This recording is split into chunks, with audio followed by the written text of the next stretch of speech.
ओम शांति। आज 23 मार्च 2023 के बाबा के अनमोल मधुर महावाक्य सुनेंगे। आज की बाबा की मुरली धारणा युक्त मुरली है। बाबा कहे, तुम बच्चों को यहाँ जीते जी मरना है और जीते जी मर करके तुम ईश्वरीय गोद में आए हो। पुरानी दुनिया से मर गए, अर्थात पुरानी दुनिया के देह के संबंधों से भी बुद्धि योग निकाल देना है। बाबा कहे, तोड़ना और जोड़ना ये तो तुम करते ही आए हो। जैसे एक कन्या अपने लौकिक घर में होती है तो माता पिता भाई बहन के साथ संबंध होता है, परंतु जैसे ही सगाई होती है और ससुराल घर जाती है तो लौकिक से अपना बुद्धि योग तोड़ करके दूसरे संबंध से बुद्धि योग जोड़ लेती है। तो बाबा कहे, ये तोड़ना और जोड़ना सहज है। इसी तरह तुम ईश्वरीय गोद में आए हो तो पुराने कलयुगी संबंधों को भी तोड़ करके देही अभिमानी होकर बाप से सर्व संबंधों को जोड़ना है। तो सुनते हैं बाबा के आज के मधुर महावाक्य। ओम शांति। मीठे बच्चे, देही अभिमानी बनो तो पुराने जगत से नाता तोड़ने और नए जगत से नाता जोड़ने की खूबी सहज आ जाएगी। एक बाप से लव जुट जाएगा। कल की मुरली भी बाबा की देही अभिमानी पर थी। आज की मुरली भी जैसे कंटिन्यूएशन में है कि बच्चे देही अभिमानी बनेंगे तो पुराने से नाता तोड़ना और नए जगत से नाता जोड़ने की खूबी आ जाएंगी। साथ साथ एक बाप से लव जुट जाएगा। आज की मुरली से प्रश्न है, किन बच्चों का बुद्धि योग पारलौकिक माता पिता से सदा जुटा हुआ रह सकता है? उत्तर, जो जीते जी मरकर ईश्वरीय सर्विस पर तत्पर रहते हैं। गृहस्थ व्यवहार में रहते भी सभी का बुद्धि योग बाप से जुड़ाने की सेवा करते हैं। बाप से जो रोशनी मिली है, रोशनी अर्थात ज्ञान की रोशनी मिली है, वह दूसरों को देते हैं। स्वर्ग का मालिक बनाने के लिए पावन बनने की युक्ति बताते हैं। उनका बुद्धि योग स्वतः बाप से जुटा रहता है। जो जीते जी मर करके ईश्वरीय सर्विस पर है, गृहस्थ व्यवहार में रह करके सेवा करते हैं, ज्ञान की रोशनी दूसरों को देते हैं, स्वर्ग का मालिक बनाने के लिए पावन बनने की युक्ति बताते, उनका बुद्धि योग स्वतः बाप से जुटा रहता है।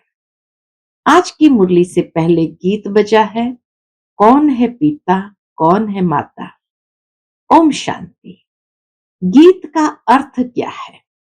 कहते हैं, जगत के लौकिक माता पिता को, इस जगत के माता पिता यानी लौकिक माता पिता को, मित्र संबंधी आदि को, सबको छोड़ और बुद्धि योग अपने सच्चे माता पिता जो सृष्टि के रचयिता है उनसे लगाओ। गीत का अर्थ बाबा बताते हैं कि कहते हैं, जगत के माता पिता को यानी लौकिक माता पिता को, मित्र संबंधियों आदि सबको छोड़ो और बुद्धि योग अपने सच्चे माता पिता जो सृष्टि के रचयिता है उनसे लगाओ। यह जो माता पिता मित्र संबंधी आदि है उनसे अब नाता तोड़ना है और एक से नाता जोड़ना है। उनको भी माता पिता कहा जाता है, पारलौकिक माता पिता को भी माता पिता कहा जाता है। तुम माता पिता हम बालक तेरे, वह सब एक को कहते हैं। वह लौकिक माँ बाप तो सबके अलग अलग है, ये सारे भगत अथवा सारी दुनिया का माता पिता है। शिव बाबा तो सारी दुनिया का माता पिता है।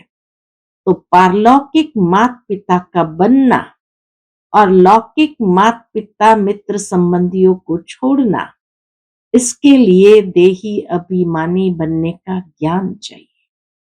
ये तभी संभव है जब देही अभिमानी बने। जब तक देही अभिमानी नहीं बनते हैं तब तक छूटना बड़ा मुश्किल है। इस पुराने जगत से नाता तोड़ना और नए जगत से नाता जोड़ना है, यही खूबी है, अर्थात एक आर्ट है, कला है। हद के एक घर से नाता तोड़ हद के दूसरे घर से नाता जोड़ना तो बहुत सहज है। दुनिया के अंदर एक कन्या के लिए हद के एक घर से नाता तोड़ हद के दूसरे घर से नाता जोड़ना तो बहुत सहज है। हर जन्म में तोड़ना और जोड़ना होता है। एक माता पिता मित्र संबंधियों को छोड़ा, दूसरा लिया। एक शरीर छोड़ा तो फिर माता पिता मित्र संबंधी गुरु आदि सब नए मिलते हैं। यहां तो है ही जीते जी मरने की बात। वहां तो सहज है, शरीर छूट गया, दूसरे माता पिता मिल गए, वहां बुद्धि योग जुड़ गया, मोह जुटा, बुद्धि योग जुड़ गया। लेकिन यहां तो जीते जी मरने की बात है। जीते जी पारलौकिक माता पिता की गोद में आना है। इस कलयुगी जगत के माता पिता आदि सबको बुलाना है। यह बाप तो है, फिर माता भी कैसे है, यह है गुह्य बात। बाप ये शरीर धारण कर इनसे फिर अपना बच्चा बनाते हैं, परंतु कई बच्चे यह बात घड़ी घड़ी भूल जाते हैं। अज्ञान काल में कभी माँ बाप को भूलते नहीं है, इस माँ बाप को भूल जाते हैं। क्यों? क्योंकि यह है नई बात। इस माता पिता से बुद्धि योग जोड़ना है, फिर सर्विस में तत्पर रहना है। जैसे बाप को सर्विस का फुरना रहता है, ऐसे बच्चों को भी रहना चाहिए। कहते हैं भगवान को फुरना हुआ नई दुनिया रचे। तो यह कितना बड़ा फुरना है, कितना बड़ा फुरना है। बेहद के बाप को बेहद का फुरना रहता है, जैसे एक नशा रहता है। इस बात का सबको पावन बनाना है। उस पावन दुनिया स्वर्ग के लिए राजयोग सिखाना है। कितने को सिखलाना है? सबका बुद्धि योग बाप के साथ जोड़ना है। यही धंधा हम बच्चों का है। जीते जी मरने के बाद यही धंधा हम सब बच्चों का है। बाप कहते हैं गृहस्थ व्यवहार में रहते तुम बच्चे सर्विस करके दिखाओ। सन्यासियों को फुरना रहता है हम कोई को कागविष्टा समान सुख से छुड़ाए, पवित्र बनाए। उन पर भी रिस्पॉन्सिबिलिटी रहती है, इसको वैराग दिलाए, पवित्र बनाए। वह समझते घर बार छोड़ना है, यह नहीं समझते कि पतित दुनिया को छोड़ना है। यह तो जब बाप आकर पावन दुनिया का साक्षात्कार कराते हैं तब हम पतित दुनिया से नाता तोड़ते हैं। फिर भी वह अपने को जवाबदार समझ घर बार छोड़ कितनों को वैराग दिलाकर पवित्र बनाते हैं। महिमा तो उन्हों की भी गाई जाती है। ये सन्यास धर्म नहीं होता तो भारत और ही कामचिता पर जलकर भस्म हो जाता। अब वह रजोगुणी सन्यास स्थापन करने वाला कौन और यह सतो प्रधान सन्यास स्थापन करने वाला कौन, ये बाप बैठ समझाते हैं। उनका हेड था शंकराचार्य। उनके भी कितने फॉलोअर्स होंगे, लाखों करोड़ों की अंदाज में होंगे। वह पवित्र नहीं होते तो उनकी प्रजा भी वृद्धि को नहीं पाती। तो यह सन्यासियों ने भी अच्छा ही किया है, सन्यास धर्म से अच्छा ही किया है। भारत का बेड़ा डूबने से बचाया है। पहले नंबर में देवताएं गिने जाते हैं, दूसरे नंबर में सन्यासी। पवित्र तो है, सारा मदार है ही पवित्रता पर। दुनिया को पवित्र से अपवित्र, फिर अपवित्र से पवित्र बनना ही है। ये चक्र फिरना ही है। सतयुग से लेकर जो भी ड्रामा में पास्ट हुआ है वह नूंद है। भक्ति मार्ग में साक्षात्कार आदि जो कुछ होता है, सेकंड बाय सेकंड वह फिर कल्प बाद होगा। कितनी सरलता से बाबा ने चक्र की बात कह दी। भक्ति मार्ग में साक्षात्कार आदि जो कुछ होता है, सेकंड बाय सेकंड वह फिर कल्प बाद होगा। ड्रामा में ये सब नूंद है। ड्रामा चक्र को समझना है, ऐसे नहीं बैठ जाना है कि ड्रामा में जो होगा। ड्रामा में एक्टर्स तो सब है, तो भी हर एक अपनी आजीविका के लिए पुरुषार्थ जरूर करते हैं। पुरुषार्थ बिगर रह न सके। भल कई मनुष्य समझते भी है ये नाटक है, हम परमधाम से आए हैं पाठ बजाने, परंतु विस्तार से समझा नहीं सकते हैं। पहले किस धर्म वाले आते हैं? सबसे पहले किस धर्म वाले आते हैं? सृष्टि कैसे रची जाती है जानते नहीं। सृष्टि नहीं रची जाती है, वह पुरानी सृष्टि को बाप आकर नया बनाते हैं। हाँ? इसमें अंतर है। एक है नई सृष्टि रचना, दूसरा है पुरानी सृष्टि को बाप आकर के नया बनाते हैं। ये मालूम न होने कारण उन्होंने प्रलय दिखाकर फिर नई सृष्टि दिखा दी है। बाप आकर इन बातों की रोशनी देते हैं, फिर तुम भी औरों को रोशनी देने के रिस्पॉन्सिबल हो। ये ज्ञान की रोशनी हर एक को देने के लिए जिम्मेवार हो। कितनी सर्विस है।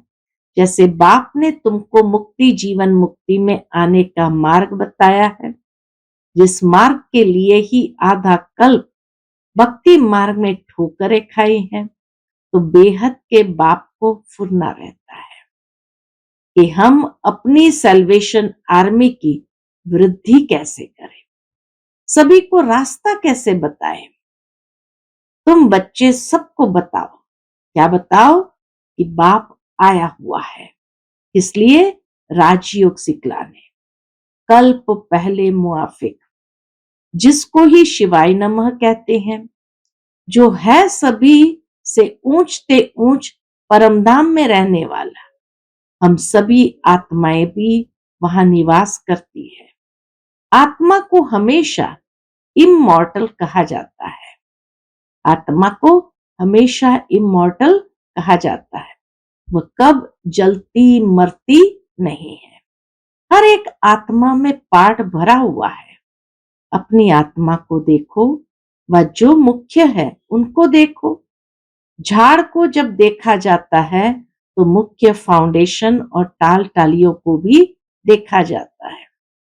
पत्ते तो अथाह होते हैं, उनको गिनती नहीं किया जा सकता।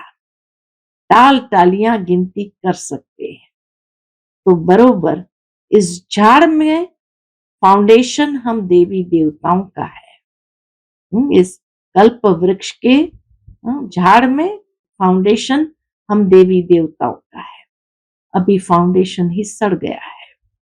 जैसे बनियन ट्री झाड़ का फाउंडेशन सड़ गया है, फिर भी शाखाएं कितनी निकली हुई है। शाखाओं से भी पत्ते निकलते रहते हैं। तो यह भी बेहद का कितना बड़ा झाड़ है। तुम बच्चे भी नंबरवार पुरुषार्थ अनुसार जानते हो। ऐसे नहीं कि सारा दिन किसकी बुद्धि में यह चिंतन चलता है। सभी पॉइंट्स एक ही समय बुद्धि में फिरना मुश्किल है। फिर भी जो विचार सागर मंथन करने वाले हैं, उनकी बुद्धि में तो टपकता ही होगा।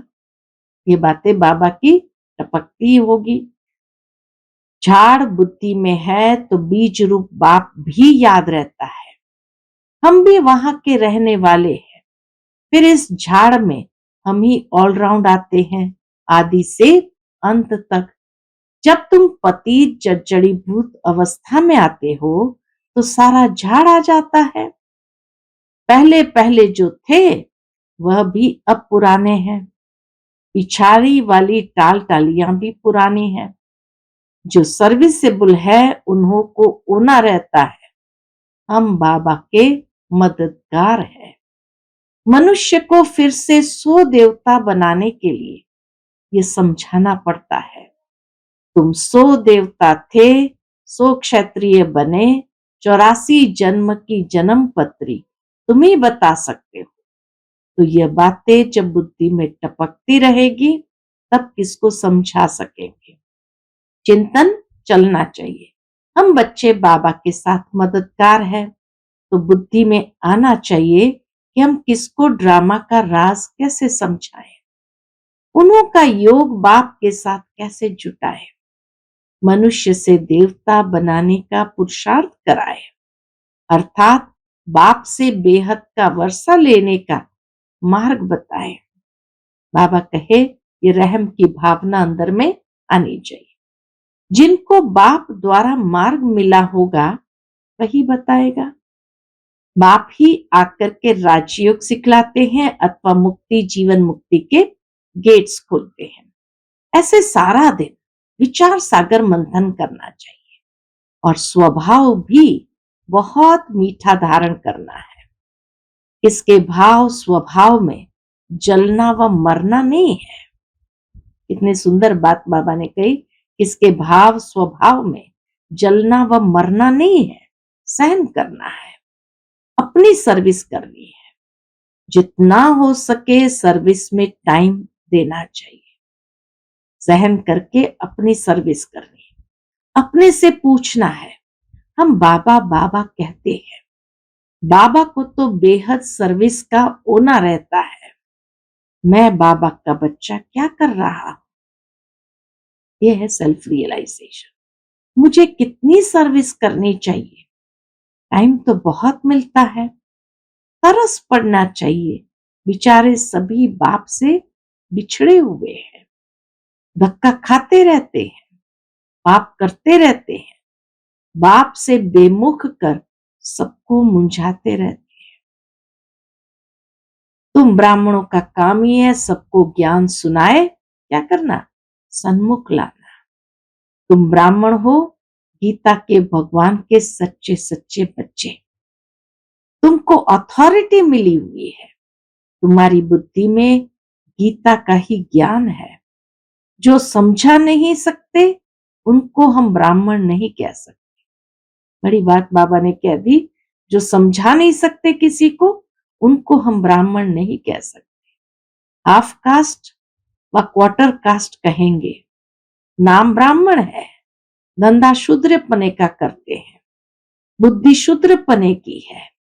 अजमेर में पुष्करनी ब्राह्मण रहते हैं तो वह गीता शास्त्र आदि सुनाने वाले होते हैं। उनका धंधा ही यह है, धामा खाना उनका काम नहीं है। धामा खाना उनका काम नहीं, उनका सिर्फ काम है शास्त्र सुनाए, दक्षिणा लेना। पुष्करनी ब्राह्मण सबको शास्त्र सुनाए, दक्षिणा लेते हैं, खाना नहीं खाते हैं। अब तुम हो सच्चे सच्चे ब्राह्मण, बेहद बाप के बच्चे। प्रजापिता ब्रह्मा बेहद प्रजा का बाप है ना, और शिव बाबा है सभी आत्माओं का बाप। उनका निवास स्थान है परम धाम में। वही पतितों को पावन बनाने वाला है, इसलिए सारी दुनिया उनको याद करती है। ओ गॉड कहते हैं तो निराकार ही बुद्धि में आता है, परंतु गुरुओं की जंजीरों में फंसे हुए हैं। परंतु गुरुओं की जंजीरों में फंसे हुए तो निराकार परमात्मा की याद नहीं आती। जिन देवताओं की पूजा करते हैं उनके ऑक्यूपेशन का पता ही नहीं है। वह भी जैसे गुड्डे गुड़ियां समझ पूजा करते हैं, ऑक्यूपेशन जानते नहीं, इसलिए गुड़ियों की पूजा कहा जाता है। तो कितना फर्क रहता है। ढेर के ढेर मूंजे हुए हैं, देवताओं की सूरत और सीरत, मनुष्य की सूरत और सीरत में रात दिन का फर्क है। मनुष्य गाते हैं, आप सर्वगुण संपन्न, 16 कला संपूर्ण, संपूर्ण निर्विकारी, और हम नीच पापी है। अगर ऐसा कहते हैं तो भला उनको ऐसा बनाने वाला कौन? पूछो, ऐसा बनाने वाला कौन था? अभी तो बरोबर नरक है, फिर स्वर्ग का मालिक क्या हम बन सकते हैं? ये ख्याल कभी मनुष्य को उठता ही नहीं है। तुम बच्चों को कभी ये ख्याल थोड़ी उठा होगा कि हम ऐसे कब बनेंगे? देवताओं की पूजा करते समय ये ख्याल कभी उठा कि हम ऐसे कब बनेंगे? सिर्फ भक्ति करते रहे। अभी तुम जानते हो, हमको 100 देवता बनना है, राजधानी में ऊंच पद पाना है, इसलिए पुरुषार्थ करते हैं। अंदर आना चाहिए। अगर हमारा शरीर छूट जाए तो हम किस पद को पाएंगे? तुम पूछ भी सकते हो, अगर हम मर जाए तो क्या पद पाएंगे? तो बाबा झट बता देंगे, तुम पाए पैसे का पद पाएंगे, 8 आने का, 12 आने का व कौड़ी का पद पाएंगे। प्रजा को कौड़ी पद कहेंगे। दिल दर्पण में अपनी शक्ल देखो, कोई बंदरपना तो नहीं है। अशुद्ध अहंकार है नंबर 1। अशुद्ध अहंकार है नंबर 1। काम क्रोध को भी जीत लेवे, परंतु देह अभिमान है पहला नंबर दुश्मन। देही अभिमानी बनने से ही फिर और विकार ठंडे होंगे। जैसे जैसे देही अभिमानी बनते जाएंगे, फिर बाबा कहे और विकार भी ठंडे होंगे। देही अभिमानी तब बने जब बाप के साथ लव जुटे। देह अभिमानी का लव जुट न सके तो देह अभिमान छोड़ने में बड़ी मेहनत चाहिए। देही अभिमानी बड़े हर्षित रहते हैं। देह अभिमानी का चेहरा, जो देह अभिमानी है उसका चेहरा कैसा होगा? मुर्दों जैसा रहता है। तो पहली मुख्य बात है देही अभिमानी बनना, तब बाप भी मदद करेगा। निर्विकारी तो बहुत रहते हैं, परंतु मैं आत्मा हूं, बाप की याद रहे, ये घड़ी घड़ी भूल जाता है, इसमें फेल हो जाते हैं। अशरीरी नहीं बनेंगे तो वापस कैसे जाएंगे? सर्विस का बहुत फुरना रहना चाहिए, जिससे बहुत मनुष्य का कल्याण हो। सर्विस का बहुत फुरना, फुरना माना उमंग रहना चाहिए, जिससे बहुत मनुष्य का कल्याण हो। देह अभिमानी कहां भी जाएगा तो फेल हो जाएगा। देही अभिमानी कुछ न कुछ तीर लगाकर आएंगे। महसूस करेंगे कि फलाने ने बात तो ठीक कही थी। योग जुड़ जाए तो सर्विस का फुरना भी हो। उसमें पहले पहले तो अलफ पर समझाना है। जास्ती टिक टिक से तंग हो जाएंगे, और बातों में जाएंगे तो बाबा के तंग हो जाएंगे, इसलिए जास्ती टिक टिक नहीं करो। पहले शिवाय नमः 3 तप का भी समझाना है। एक निराकारी दुनिया जहां परम पिता परमात्मा और आत्माएं रहती है, बाकी है स्थूल और सूक्ष्म वतन। स्वर्ग में लक्ष्मी नारायण का राज्य था, अब नहीं है। फिर हिस्ट्री रिपीट होगी। आगे कलयुग था, फिर सतयुग हुआ, अब फिर कलयुग की हिस्ट्री रिपीट हो रही है। तो अब फिर सतयुग की हिस्ट्री भी रिपीट होगी ना। अगर कलयुग की हिस्ट्री रिपीट हो रही है तो बाबा कहे अब फिर सतयुग की हिस्ट्री भी रिपीट होगी ना। इसमें ही मजा है। बहुत अच्छी पॉइंट्स है, विचार सागर मंथन करने की बहुत अच्छी पॉइंट्स है। अच्छा, ब्राह्मण कुलभूषण सभी बच्चों प्रति माता पिता बाप दादा का याद प्यार और गुड मॉर्निंग। रूहानी बाप की रूहानी बच्चों को नमस्ते। हम सभी रूहानी बच्चों की रूहानी माता पिता बाप दादा को याद प्यार गुड मॉर्निंग और नमस्ते नमस्ते। शुक्रिया बाबा, शुक्रिया। आज की मुरली से धारणा के लिए मुख्य सार है। पहली पॉइंट, इसके भाव स्वभाव में जलना मरना नहीं है। अपना स्वभाव बहुत बहुत मीठा बनाना है, सहनशील बनना है। दूसरी पॉइंट, बाप का खिदमतगार बनने के लिए विचार सागर मंथन करना है। बाप का खिदमतगार बनने के लिए विचार सागर मंथन करना है। बुद्धि में ज्ञान का ही चिंतन करते रहना है। देही अभिमानी रहने की मेहनत करनी है। आज का बाप दादा का मधुर वरदान हम बच्चों के प्रति है। सर्व संबंध एक बाप से जोड़कर माया को विदाई देने वाले सहज योगी भव। सर्व संबंध एक बाप से जोड़कर माया को विदाई देने वाले सहज योगी भव। जहां संबंध होता है वहां याद स्वतः सहज हो जाती है। सर्व संबंधी एक बाप को बनाना ही सहज योगी बनना है। सहज योगी बनने से माया को सहज विदाई मिल जाती है। जब माया विदाई ले लेती है तब बाप की बधाइयां बहुत आगे बढ़ाती है। जब माया विदाई ले लेती है तब बाप की बधाइयां बहुत आगे बढ़ाती है। जो हर कदम में परमात्मा दुआएं, ब्राह्मण परिवार की दुआएं प्राप्त करते रहते हैं, वह सहज उड़ते रहते हैं। आज का स्लोगन है, सदा बिजी रहने वाले बिजनेसमैन बनो तो कदम कदम में पद्मों की कमाई है। सदा बिजी रहने वाले बिजनेसमैन बनो तो कदम कदम में पद्मों की कमाई है। अच्छा, ओम शांति।